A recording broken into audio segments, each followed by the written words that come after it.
नमस्कार प्यारे बच्चों, कैसे हैं बेटा आप सब। आज हम करेंगे अपनी वर्कशीट 47 जो आपके लेसन ऊतक से है।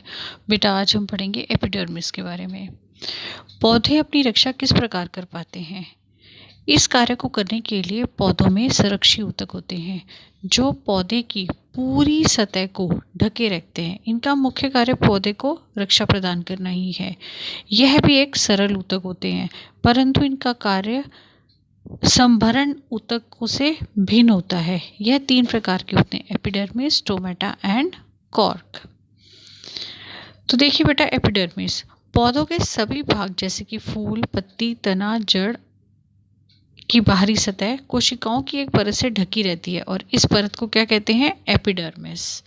एपिडर्मिस की कोशिकाएं चपटी होती हैं, जैसा कि आपको चित्र में भी दिखाया गया है, और वह पौधे के बाहरी भागों पर जल प्रतिरोधी परत बनाती है जिसे क्या कहा जाता है, क्यूटिकल, जो क्या कहलाती है, क्यूटिकल।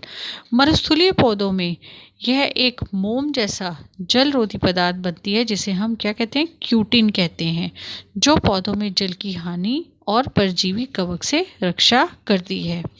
जैसे कि आपको पता है बेटा, मरुस्थलीय पौधों में तो वैसे भी मरुस्थल में पानी की बहुत कमी होती है, तो पानी की क्षति को रोकने के लिए यह एक मोम जैसी वहाँ पे मरुस्थलीय पौधों में उनके बाहरी भागों पे एक जल प्रतिरोध परत बन जाती है। ठीक है, मोम जैसी जल रोधी पदार्थ बनती है जिसे हम क्या कहते हैं, क्यूटिन कहते हैं, जो पौधों में जल की हानि तथा परजीवी कवक से रक्षा करती है। एपिडर्मिस की क्यूटिकल वाष्पोत्सर्जन को भी नियंत्रित करती है। वाष्पोत्सर्जन क्या होता है बेटा, पौधों की सतहों से पानी का निकलना क्या कहलाता है, वाष्पोत्सर्जन। तो यह जो है वाष्पोत्सर्जन की प्रक्रिया को भी नियंत्रित करती है। जड़ों की एपिडर्मिस कोशिकाएं पानी को सोखती हैं। इस कार्य के लिए उनमें बालों जैसे प्रवर्ध होते हैं जिनसे जड़ों की पानी सोखने की क्षमता क्या होती है, बढ़ जाती है।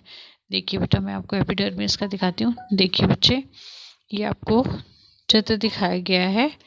देखिए, यह पत्ती में पाए जाने वाली ऊपरी सतह पर यह क्या पाया जा रहा है, एपिडर्मिस, जो उसकी कवरिंग है।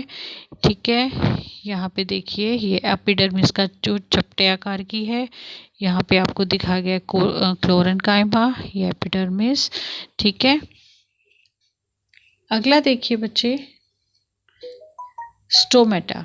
स्टोमेटा क्या होते हैं बेटा, स्टोमेटा पत्तियों के एपिडर्मिस में छोटे छोटे छिद्र पाए जाते हैं जो स्टोमेटा या रंध्र कहलाते हैं। देखिए बेटा, ये आपको चित्र में बहुत अच्छे से दिखाया गया है। ठीक है, स्टोमेटा या रंध्र कहलाते हैं।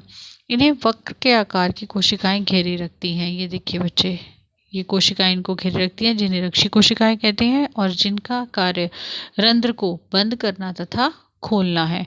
स्टोमेटा का कार्य वायुमंडल, और स्टोमेटा का क्या कार्य होता है बेटा, वायुमंडल से पौधों में गैसों का आदान प्रदान करना और वाष्पोत्सर्जन करना। ये इनके 2 मुख्य कार्य हैं, गैसों का आदान प्रदान तथा वाष्पोत्सर्जन। अगला देखिए बच्चे, कॉर्क। कॉर्क के बारे में जानते हैं।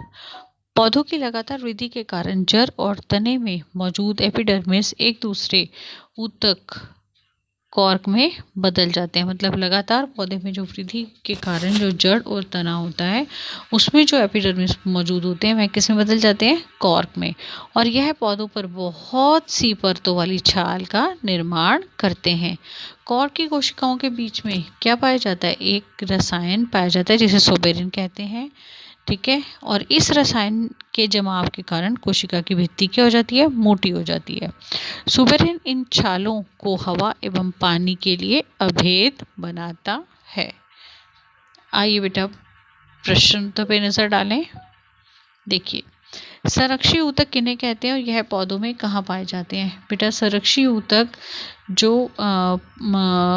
जो ऊतक पौधों की रक्षा करते हैं उन्हें हम क्या कहते हैं, संरक्षी ऊतक। और यह कहाँ पाए जाते हैं, यह ऊतक पौधों के सभी भागों की बाहरी सतह पर पाए जाते हैं। उदाहरण के लिए एपिडर्मिस, स्टोमेटा तथा कॉर्क। तो बेटा, ये आंसर आप कहाँ लिखेंगे, ये आंसर आप यहाँ से लिखेंगे। ये देखिए,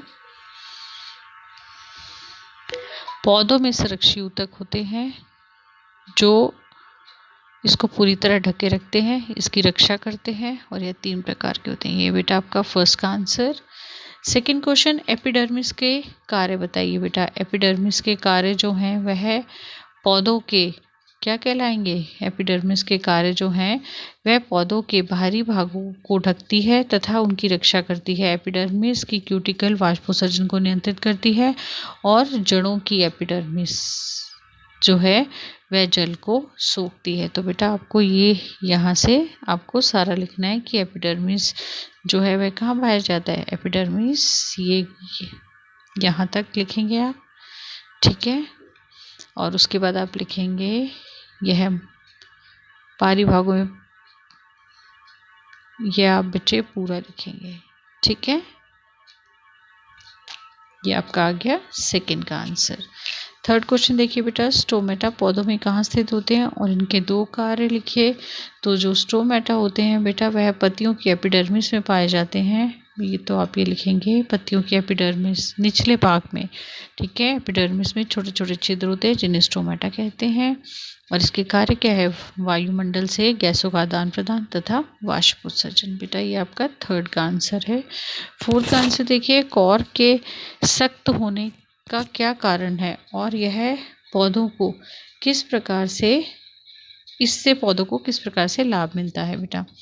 कॉर्क का सख्त होने का कारण उसमें क्या है? सुबेरिन नाम का रसायन जो कोशिकाओं के बीच में जम जाता है तथा कोशिकाओं की भित्ति को मोटा कर देता है।